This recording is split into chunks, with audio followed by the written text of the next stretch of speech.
go. Welcome, ladies and gentlemen, to the Tindal Stage 6 KC30 Tranche 2 briefing, procurement briefing. Thank you all for coming under these strange circumstances.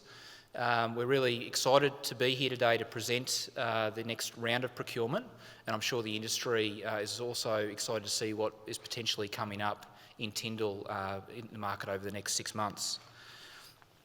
Today we're going to provide an overview of the process and hopefully demystify how to tender on defence work. Understand a lot of defence work has been coming out to the market over the last 12 months in Darwin and in Katherine, and hopefully we're going to demonstrate processes today that the industry has become familiar with and can follow as they progress with this tender work. Today Lendlease are presenting this presentation. We're supported by ICN at some part. Today I'm going to present to start off with. My name's Stephen Hay, I'm the MC rep on the project, Managing Contractors rep. Daniel Shaw is going to present today. Daniel Shaw is the Construction Director. He'll be on stage shortly. And then we have Philip Meadows and Sam Stevenson, Philip's Construction Manager on Component 2, which is the Airfield works, and Sam Stevenson is Construction Manager on Component 1, which is the redevelopment. Daniel McCormack will also present for ICN and show you how the ICN process works, which is ICN are one of our key partners in managing the industry engagement process, and will be assisting us with the EOIs, which we're going to talk about today. I'd also like to acknowledge some stakeholders here today, CFI and RPS, who are supporting us in the project. What we're going to do today is not take questions at the end. We did this at our last briefing, and I think it worked quite well, where Lendlease brought quite a few people, most of them dressed the same in the front row, and we're going to hang around in the back. Obviously we're going to social distance, and we're going to take questions one-on-one where appropriate. We can also, if we can't answer questions, we can take them on notice and get back to you as required. So just an overview of the project as a whole. Defence is investing $1 billion or just over $1 billion in the facilities and infrastructure over the next 7.5 years at Tindal. These projects are critical for the future use of the RAAF base as an ongoing forward operating base. The project is actually two projects, and I referenced this when I introduced Sam and Philip before. There's Component 1, Component 2, the redev, which is sort of a base refresh, and then the KC30 project, which is the Runway, Taxiway, Apron works, air movement symbol associated with the KC30 aircraft. The projects will be delivered concurrently to maximise efficiencies and minimise impacts to base operations. And importantly, the project received Parliamentary Works Committee approval on the 14th of May this year, and now can proceed. So just an overview of how the project control works, and this is a slide that you would have seen at many of these briefings if you've been before. You can see there that the trade contractors, builders in some cases, as in terms of the packages, which we'll talk about in a few minutes, and the design subcontractors work through Lendlease, and then Lendlease reports then to Defence. But we also have the PMCA, where we work with, and we work through collaboratively in terms of contract award, assessment and review of tenders. So just a high-level project overview. The Tindal Stage 6 redevelopment works, as I said, like a base refresh type of contract. Site-wide electrical, potable water, sewer, stormwater infrastructure upgrades, extensive works, and Sam will talk to some of those in more detail in a moment when we go through the packages that are coming out as part of this Tranche 2. And then we have new facilities to support the capability. So some of those you'd have already seen, and some of those have already gone to market in the priority works tenders, the LIA, the SEPS infrastructure building, the Western Access Road, the Workers Accommodation Village, and the Security Force Amenities project. Now they've been tendered. Those packages are currently being assessed and will be awarded in the next month or so. It's important to note that of those of you who tendered those packages will be following exactly the same process with these packages now that we're going to talk about today. KC30A, facilities and airfield works, runway and taxiway upgrades, extensions, reconstructions of fairly significant scope of works, new AGL for the taxiway and runway, a new 55,000 square metre parking apron, aircraft parking apron, a new air movements terminal, a new 6 megalitre aviation fuel farm, and then infrastructure and services upgrades to support those facilities. And they include significant stormwater upgrades, swales, culverts, HV infrastructure and water. So just in terms of design, this will be very brief. When Lendlease started the project 2.5 years ago, we took the project through to MPFR. We've then worked through various design stages, and in some cases on the project we are now at 100% design, and the intent is that the packages that we put out to market will be at 100% design before we award. We are still doing some design works on the project, and we have our consultants doing that now, but those are for packages that won't be tendered for some time, specifically Component 1, and some of the Component 2 airfield works we're working through the final design report, the last 10% now. So I'm going to hand over to Daniel Shaw, who's going to talk about the program. Thanks, Steve. My name's Daniel Shaw, Construction Director for the Tindal project we're talking about today here. Just a quick overview before Sam and Philip get into the details around each of the components of work that we're presenting today. Is a bit of an overview of the construction program that each of these packages are looking to follow. So just stepping them through, the first package that will be talked through this afternoon is a 4,000 square metre air movements terminal. So that's replacing an existing solution. That's looking for a start in the first quarter of 2022 and running through to the end of 23.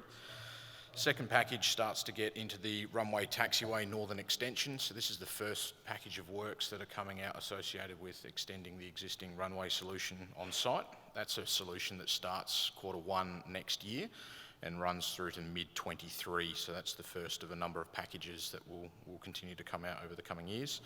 Third package, there'll be a bit of detail on this. This is a different style of package. This is starting to get some interest from the market from supply and quality assessment of materials, particularly granular materials, to support the project.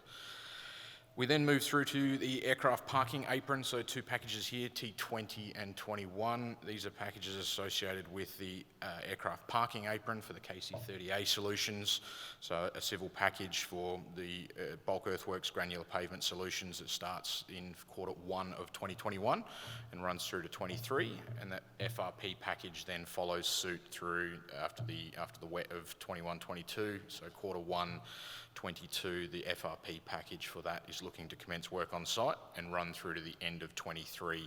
So T20 and 21 are very closely related to each other physically.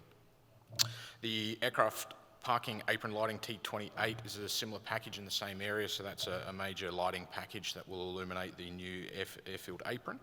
That's got a commencement period in 2021 to align with the works that are occurring under package T20. We then move to T30, which is the new 6 megalitre fuel farm. So this is a new facility that's being installed on site to support the new capabilities. That works is targeted to commence on site early Q3 21 and runs through to the end of 23 with that solution up and running, supporting the new air movements apron and associated capabilities. We then have some sections of work associated with the AGL solution. So T31 is a package that starts in late 2021 and runs for some period of time. The first section of that piece of work is to support the northern runway extension and the associated changes to the airfield lighting and AGL solutions that are required as part of that runway extension. There's then a series of Component 1 pieces of work that are associated with the redev of the project associated with high voltage potable water and water reticulation. So I'll just touch on those here. So T9A is the first package of HV electrical ring main works. So Steve mentioned before, there is a SEPS and SEPS HV package that was part of our early tranche of works that is under review at the moment. This is the next package of electrical works that will then reticulate out from that building and start to serve the facility. T10 is a secondary package, similar in scope. It's feeding a different area of the project and a different area of the site, and it's a high voltage reticulation solution through the technical interconnectors.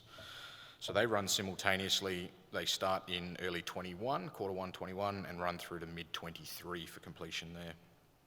There's then two hydraulic style pieces of work. So there's a potable water main piece of work under package T13, which is a critical piece of water main to support a number of the packages above and a number of the early works packages as well. So that's an on-site date of mid 21 and looking to have that package wrapped up by mid 23.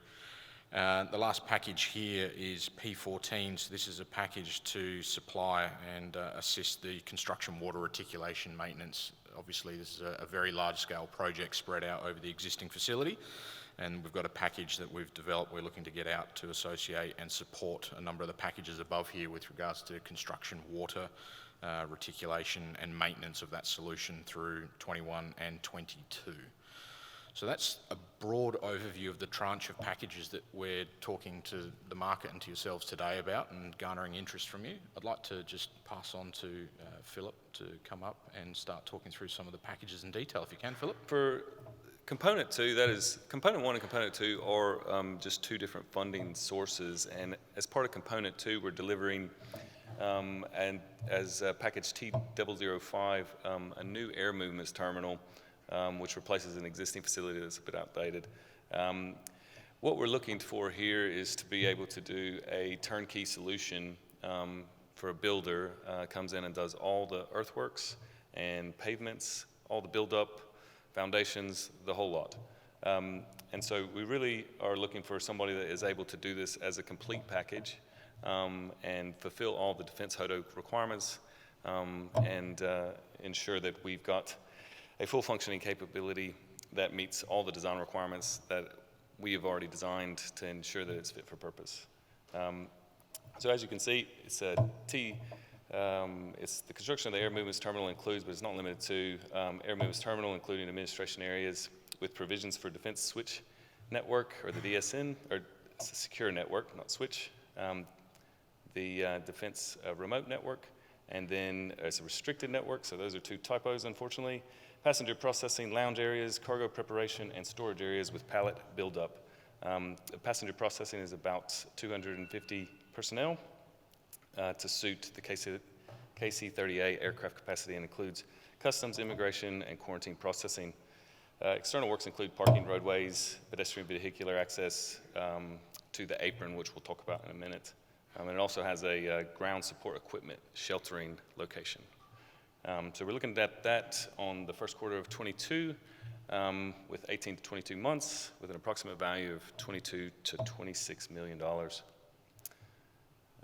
The next one we've got is the Runway and Taxiway Northern Extension. This is a little bit of a broader overview of the base, which includes a lot of other works, but as you can see, it's the new ORP Runway 14 Taxiway Extension that is adjacent to the aircraft apron where you can see the larger planes arranged. So that is intended to be a turnkey package as well, which includes all the earthworks, all excavation for services and backfill of services, and all the form re-pour works. So it's a rigid pavement solution. So the extension to the main runway is approximately 2,000 feet with a 40-year design life for the rigid pavements to cater for this new aircraft. It includes pavement line markings, flank shape correction, construction and grassing of flanks, runway overshoot at the end of runway 14, and it also has a new unsealed runway emergency safety area and new sealed clearway.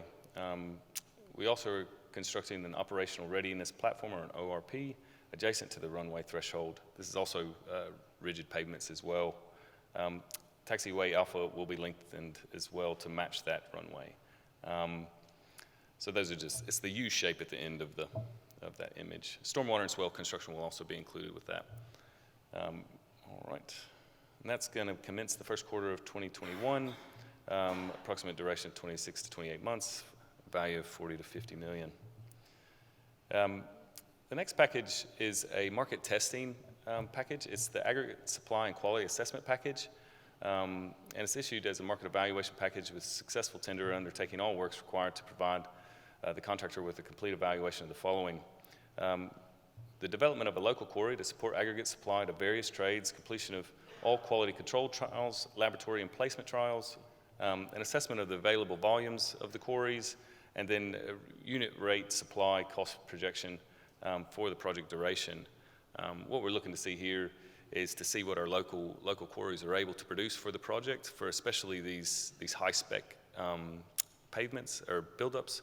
So we've got base, sub-base underneath a lot of these aircraft pavements that require, or they're just a high spec product. So we're wanting to make sure that we produce as much of this locally as possible. So the approximate commencement date, we're going to try and get that out to the market by the end of the year, and it's not necessarily got a value at this stage. It's really just about understanding what the market can provide. T-20 aircraft apron civil and T-21 aircraft parking apron, the former Rio port package, is the extent of where those large aircraft are positioned at the moment. The specific lines of demarcation will be developed further as we get to the tender. So the aircraft parking apron, air movement apron, civil infrastructure and flexible pavements package will be issued as a complete trade package with a successful tender undertaking all works required for fit-for-purpose infrastructure complying with Defense HODO process. The scope of works includes the construction of a new air movement apron for 4 Cody aircrafts, but is not limited to the following. We've got bulk earthworks, swales, flank works, storm drainage, sub-base, base courses, granular and flexible pavements, and line markings. Infrastructure to support the installation of apron fuel hydrants by others is also a key component. And also there's, in this tranche is an apron lighting package, which will be installed adjacent to this as well. Approximate commencement date is the second quarter of 2021. The approximate duration is 26 to 28 months. And we're assuming a value of around 10 to 20 million. So that was just really for the civil works. That's the bulk earthworks. And then on top of that would be a delineation between the bulk earthworks and underground services installations with the form Rio package. So this is just the form Rio package on top of that same area. So this is where we've got formwork, steel, reinforcement, placement of all rigid concrete pavements, and also the coordination of all the other services that are located within those pavements. So there will be some interfaces that we'll need to manage as part of that trade. So this will just be a staggered approach. After we get the bulk earthworks set up, then this will be the follow-on package. And again, that's looking at the second quarter of 2022, looking at 18 to 24 months duration, $20 to $30 million in value. In this same location, again, this is what I was referring to about the apron lighting. As you can see, there's, but visually there's 8 lights, but a review of the documentation will confirm or alter that assumption. So here we go. We've got the construction of aircraft apron lighting package, which we want to have all flood lighting and controls and all the associated electrical infrastructure. Now this is a key package that's got to have detailed coordination with those other 2 packages that we mentioned as well. But because of the size of the package, we wanted to make sure to limit the value of them in order to be able to give to give good opportunity and good competition with these packages. So looking at trying to get those awarded in the second quarter of 2021. 10 to 12 months is the duration for this install. $2 to $4 million is what we're looking like. And it is also intended to provide some lighting during the works. All right. This is a T30 is the new 6 Megalitre aviation fuel farm. I've got some pretty images. I'll let you have a look real quick, but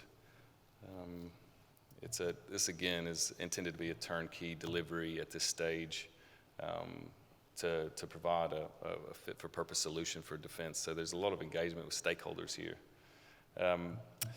So it's a unique facility, and this is based on, let's see if I can get to that slide real quick. All right, so the construction of the aviation fuel farm, the design is based on the U.S. Department of Defense cut and cover standards. It's going to have 2 by 3 megaliter steel lined and concrete buried, it's concrete structure tanks that are buried, thus the cut and cover, each with their own set of pumps. There'll be obviously some redundancy to those, have some heavyweight filter building and switch room, unloading and loading gantry cranes associated with the operations building, And then there's the hydrant loop to supply the new aircraft parking apron and in-ground fueling, which are the other packages that we'll need to coordinate and have an interface with. So this will include all civil, earthworks, buildings, services, infrastructure, and the facility will be interconnected with the proposed adjacent United States Air Force fuel farm to provide some redundancy. And that is located right next to it. And our intent is to be able to get established and finished before they show up. So the approximate commencement date is the third quarter of 2021, with approximate duration of 26 to 28 months, and an approximate value of $55 to $65 million. All right. T31 Airfield Aeronautical ground lighting. Now, with the taxiways and the extensions of the taxiways, there's a lot of ground lighting associated with it and nav aids that need to be adjusted in order to be able to suit the new runway taxiways. So this package will be that lighting package. So the construction of the aircraft AGL package includes the following scope. It's an upgrade and extension of the AGL system and other navigational aids to accommodate changes in the runway, taxiway, and aprons for compliance with CASA MOS 139. Upgrade of existing airfield lighting equipment rooms and a new constant current relays. There's coordination with multiple trades with this package, but it is mainly a lighting and controls package, underground services reticulation package. It's third quarter 2021.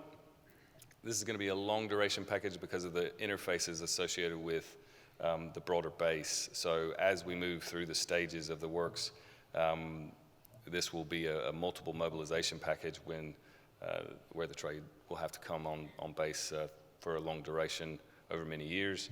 So we're looking to see that as a continuous package as opposed to breaking it up. So $20 to $30 million is our estimated value of that one. P014 is the construction, water reticulation, and maintenance. So essentially, this package is the temporary water supplies for all of these civil works, which we need to get up and running as soon as possible to support formation buildups and installation of subbase and base courses as we go through the base. So this will be hydraulic piping, valve storage, bores installation, pumping and controls throughout the base. Power solutions can have a variety of power solutions for the pumping and bore locations. We'll need to meter all these locations, and it's the maintenance and repairs of this system for the entire project duration. We'll also need, because of the PFOS, PFOA contamination guidelines, we'll need to ensure that we do water testing and are reporting that to Defense as we go along. The approximate commencement date is the first quarter of 2021. And this is an approximate duration of 18 to 24 months for the installation. However, we'll likely have some contract ad alternates to maintain that reticulated network over the life of the project. Approximate value, $2 to $4 million. And that would be the construction water. So the other thing I wanted to note is that if you have, the way the ICN sets up, and I'm sure there'll be some detailed explanation for it, but each package will have a box where you can mark full or partial. But if any of these works interest you, it's good to be able to inform us of your willingness to participate down at Tindal, and then also what your specialist skills are so that we can help align contractors and in the future. So we're really looking to see you guys participate as much as possible during the tendering process. Thanks. G'day everyone, my name's Sam Stevenson. I'm the construction manager for component 1 of the works, which, as Steve mentioned before, is predominantly focused around the upgrading of some of the ageing Tindal base infrastructure. We've got 3 packages that we're going to be putting to market with this tranche of procurement. 2 of these are related to the upgrade of the HV network upgrade around the base. So the entirety of that works involves about 40 to 50 kilometres of HV cabling and the replacement of about 35 to 40 kiosk substations. We've broken that down into smaller, more manageable packages so that we can more effectively manage the delivery and hand over maintenance and warranties of those. So the first of these is the Airfield ring cabling infrastructure. So of those substations, this is about 7 of those substation replacements. We'll be looking to engage a full builder's package for this, so it includes the whole supply, install, trenching, backfill. The only thing that it does exclude is the PCMS component. However, it does include the infrastructure for others to install that PCMS, so the underground conduiting and the like. So the rough timing on this is commencing first quarter 2021. It'll go for 26 to 28 months, and we estimate that the value is in the order of $8 to $12 million. So the next HV network upgrade package that will be going to market is package T10. That is similar to package T9. It's about 9 of the HV kiosk substations and the associated underground infrastructure to facilitate the installation of those. Likewise, the infrastructure for the PCMS is a requirement for this package. Slightly different, this one, it also includes the upgrade to the incomer from Tindal's own substation to what we call intake switching station 1, and the upgrade of the interconnector from ISS 1 to ISS 2, which are recently installed facilities from the NAC project. So likewise, with this package, it's a full trade package, so it will include all of the supply, install, trenching, backfill, reinstatement. This one also will be kicking off around the early stages, or the second quarter of 2021. It's about 20 to 26 months work, or 26 to 28 months work, sorry, and valued at roughly 15 to 20 million. So the other infrastructure that we'll be upgrading around the base is related to the hydraulics. Over the lifetime of this project, that'll touch on things like the potable water, the sewer, gas, and stormwater infrastructure. At this stage, we'll be going out to our first of those packages, which is the potable water main. So this involves the installation of a new VSD booster pump and control in a prefabricated plant enclosure, and quite a considerable length of insulated potable water piping, which will all be above ground. As with the other packages, this is a full turnkey package, so it includes all of the works related to the installation of that infrastructure. We anticipate this will commence in the third quarter of 2021, and the value we estimate at roughly 10 to 15 million. Just in addition to these, there's also going to be potentially a number of miscellaneous or trade prelim type packages that we'll be going to market on. These might include things like traffic control, fencing, evaporation ponds, some satellite offices. The scope and the value of these we haven't fully defined just yet, but just something to keep an eye out for when these packages eventually hit the market. So I'll just hand back to Steve to go through the procurement process in more detail.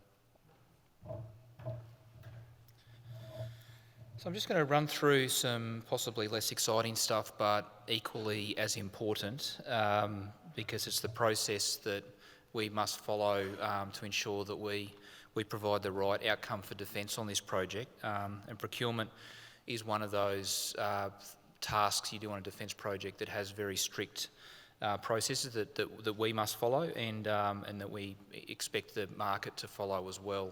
Nothing's that difficult, but it's important that you all understand how it works.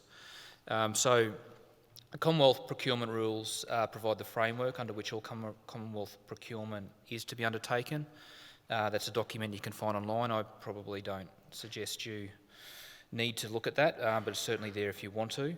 One of the main goals for us is to ensure that we achieve value for money for the Commonwealth.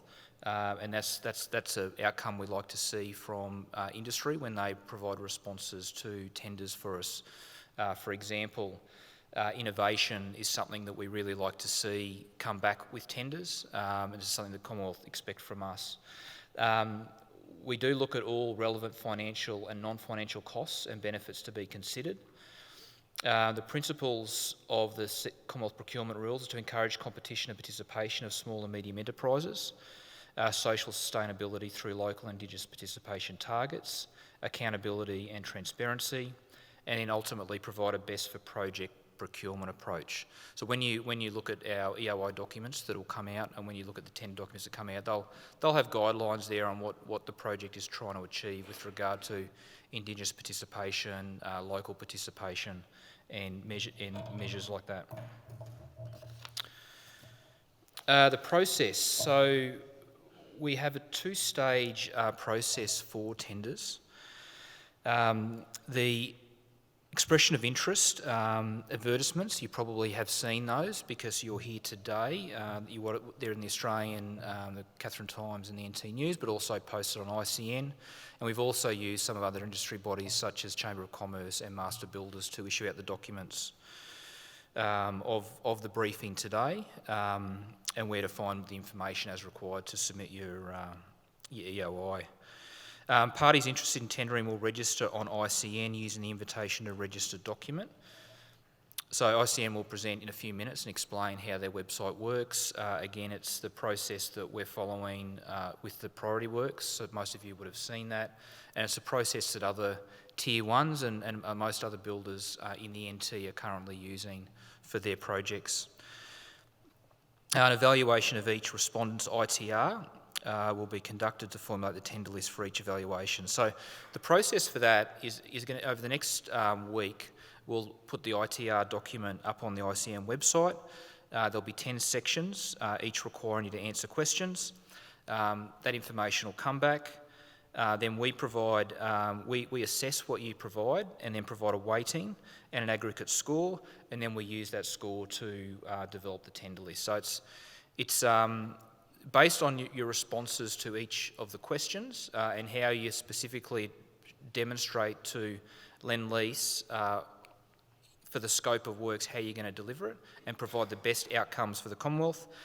You'll then be graded a score, and then we'll select a tender list that we'll recommend to the PMCA to move forward with for the tender process. That'll happen later in the year for these projects. Stage 2 is the request for tender. As I said, later in the year that will happen.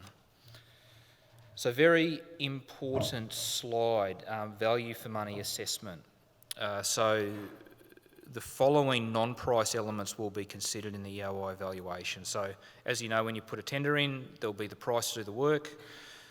We look at the price, we look at clarifications regarding contract and measures such as that, but then we also look at non-price elements, and they're listed here. Demonstrated capability to do the work, compliance with all the documents in the request for tender. Importantly, the organisational structure and the resourcing you're proposing to provide us, and we do look at that quite detailed. And we look for relevant experience with the team you're proposing to undertake the work. Safety, quality and environmental compliance is something we as Lendlease rate very highly, and I'll talk about that more a bit later. And then demonstration of local industry participation and Indigenous participation within that document. Post-tender, shortlisted successful tenderers will be assessed against non-priced and price criteria, with tender recommendations issued to the PMCA for their determination. So code compliance, this is one of the non-negotiables for the project. Tenderers must be code compliant. I won't dwell on that today, but certainly information can be sought through the ABCC if there's any concerns regarding that, or questions could be asked later through Lendlease.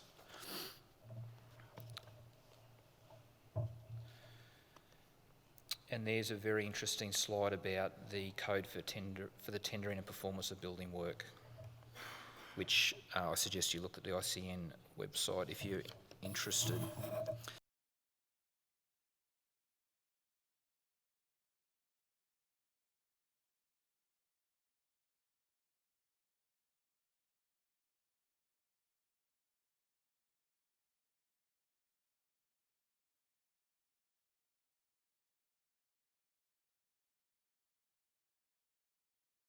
Procurement support.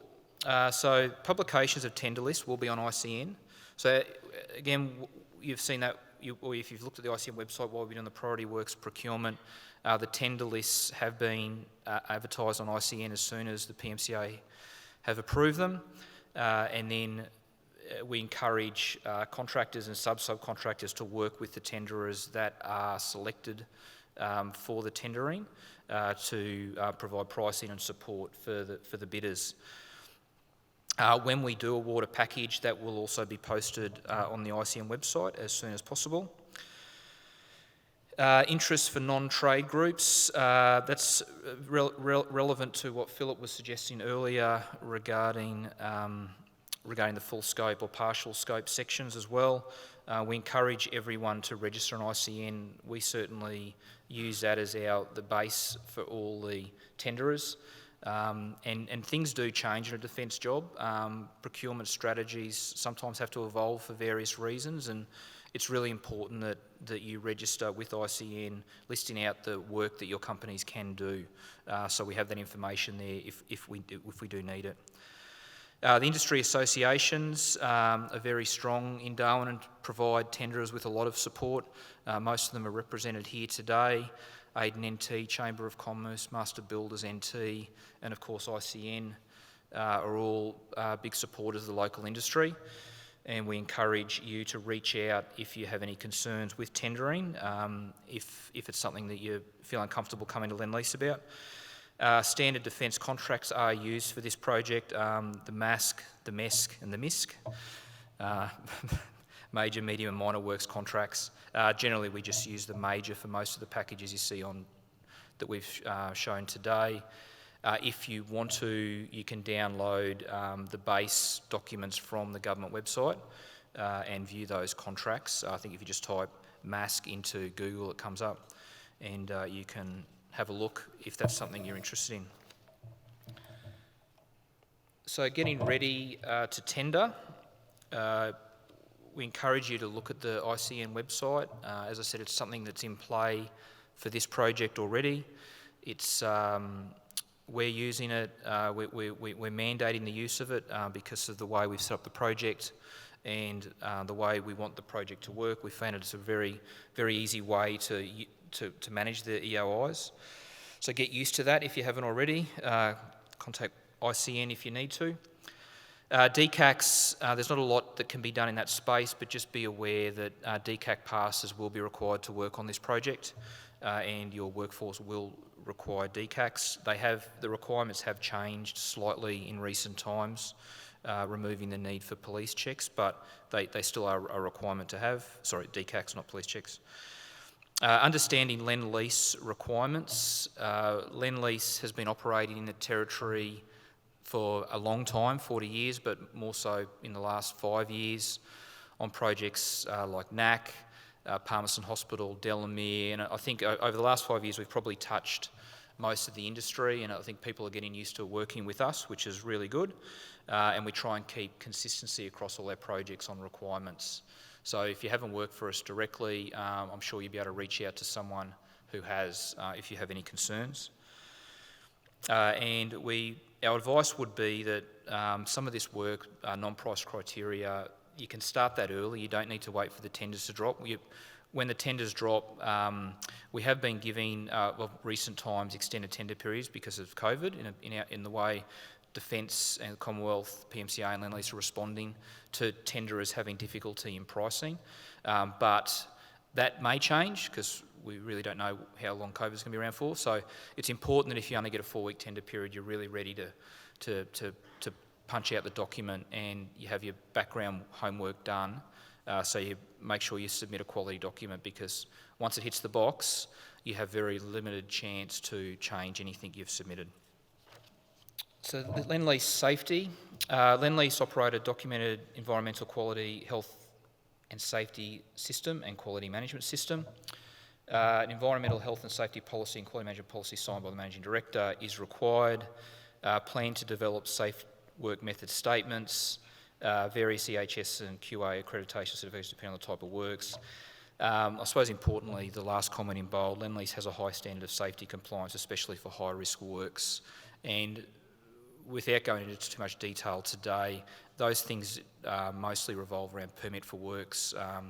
We make sure that whenever you're doing high-risk work, we ensure that the work is done safely and the sign-offs are achieved, engineering's done to make sure the work's safe. I think that's one of the major differences that you might see with the Lendlease safety system, but it's not that much different to what other Tier 1s and Tier 2s and Tier 3s in the Territory use. So it's nothing to be concerned about. You're more than welcome to provide your own safety policy system with tenders, as long as a minimum it meets the requirements of ours. My name's Daniel McCormick and I'm the Business Development Manager at ICN Northern Territory. ICN's primary role is to promote the capability of Northern Territory and Australian business and industry. ICN works in both a proactive and a reactive manner. Proactively, we promote business to the supply chains of major projects and buyers, but we also work reactively, which is most of what's seen publicly, whereby we promote opportunities in a public manner and take more of a reactive stance, liaising with respondents and receiving expressions of interest. But at our core, ICN exists to assist buyers to source locally.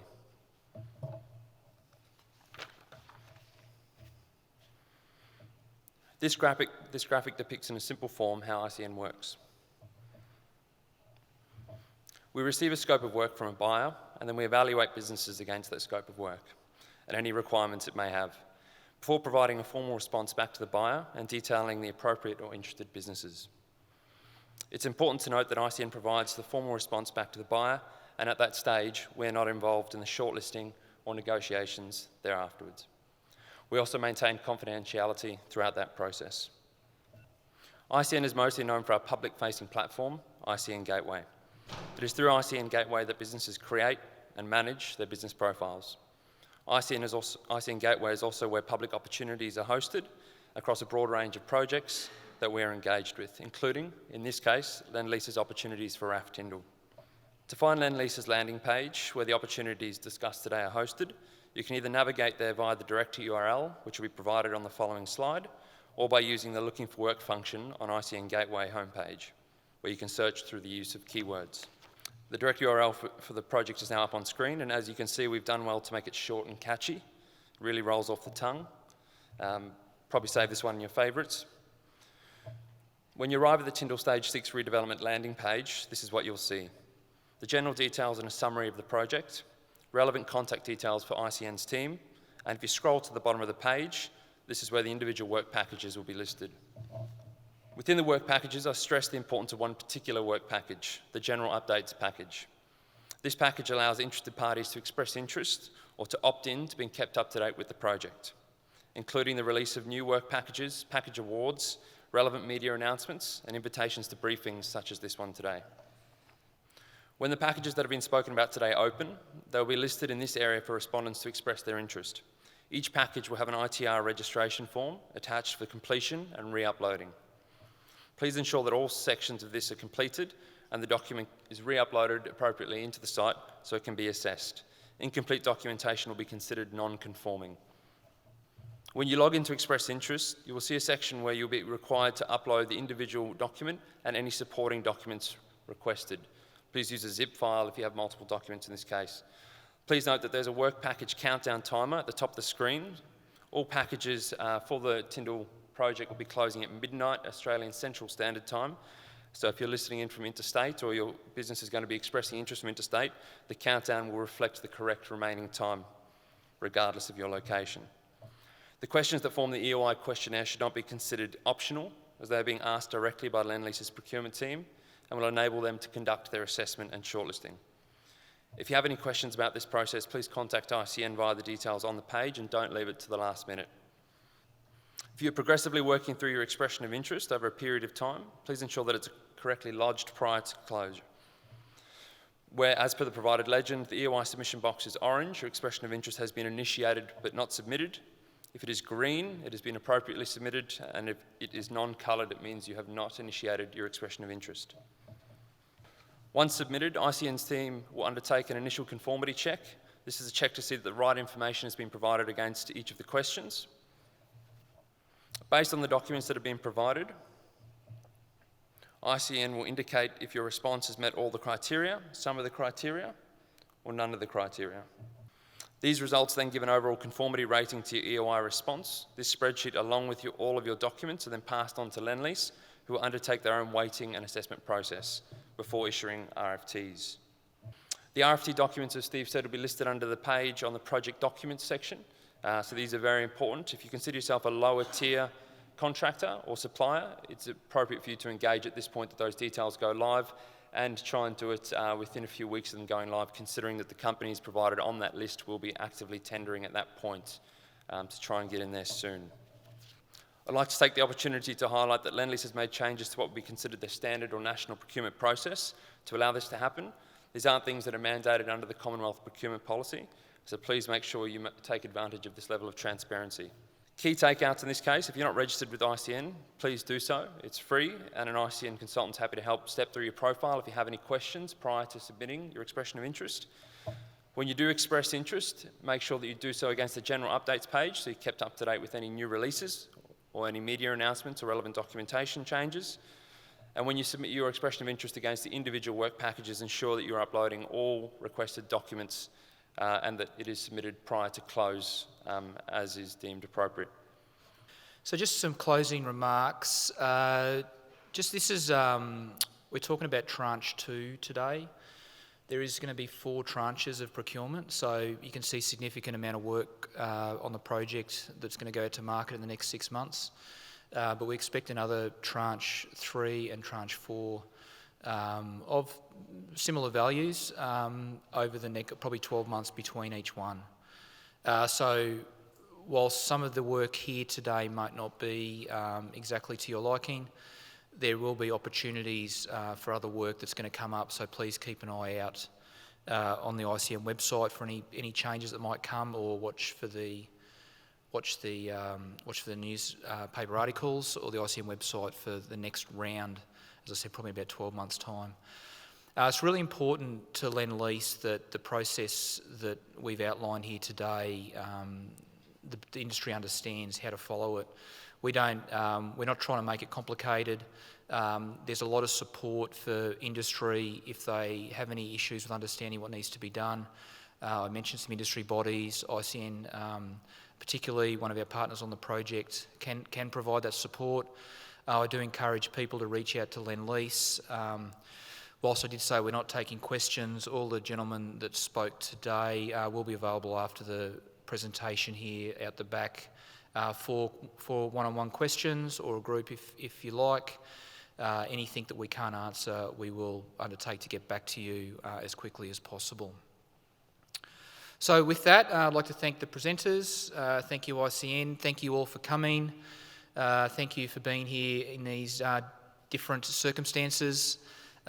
We did have a number of people that we couldn't take today because of the COVID restrictions, but as I said, the presentation will be displayed on the ICN website, both the recorded presentation and the slide pack. So thank you all. Hope you all put in good submissions, and we'll see you in tender interviews potentially in 6 months. Thank you.